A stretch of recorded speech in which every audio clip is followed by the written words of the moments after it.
Welcome to episode 5 of Truck Driver Fixing His Own Shit.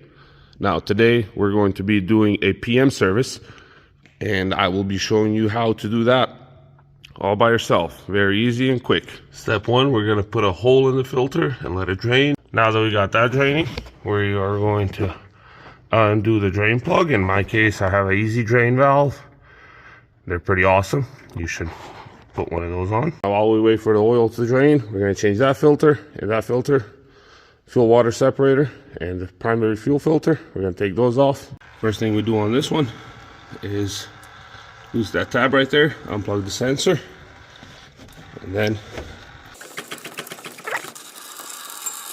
now once we take the filter out, we got to make sure we clean all of this down in there. Then what we do is we pull some fresh fuel out of the tanks to use to fill up our filters.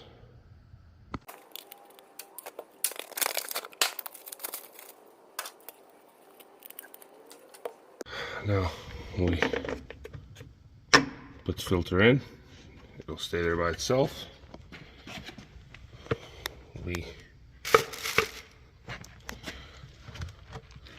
fill this up with fuel about halfway.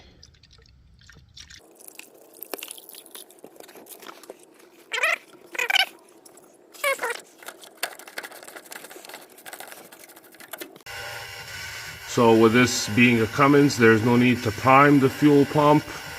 If you hear that noise from right there, that's the self-priming fuel pump. So you just turn the ignition on a couple of times and it'll pull the fuel into the filter. Now we do the same for this one.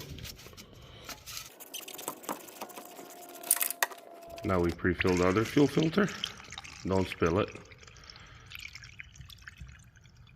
On these you have to pre-fill before you take that out. Then we tighten it.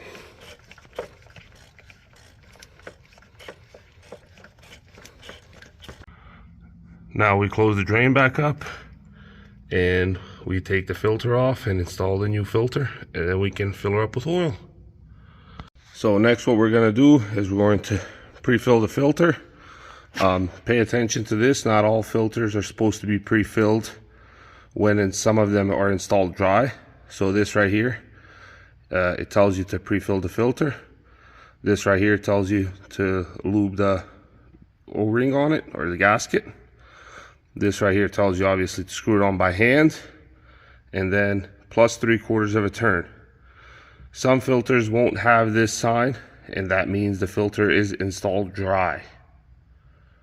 Now that the filter is installed, all we got left to do is pour in the oil.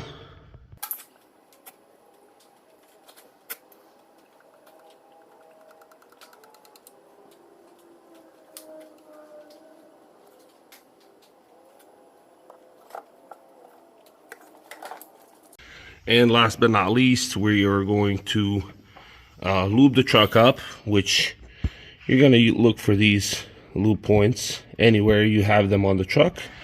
That means that it is supposed to be lubed. You have one right here, you have one on the other side of the kingpin, on all the slack adjusters. Then you have them on the power steering. Usually it's right in here, and same goes for the other side. Now on the rear, you're gonna do your clutch, you're gonna do the drive shaft, then right here you're going to do the slack adjusters on both sides, S-cam right there, as you can see it, there we go, and obviously the fifth wheel. And we're gonna go back, we're gonna do the same thing on the rear axle, and that's pretty much it for the whole PM on a truck. You can do it yourself. It's a lot cheaper, it saves you a couple $100, and it doesn't take long. Maybe takes about a good 30 to 45 minutes to do if you've never done it before. So yeah,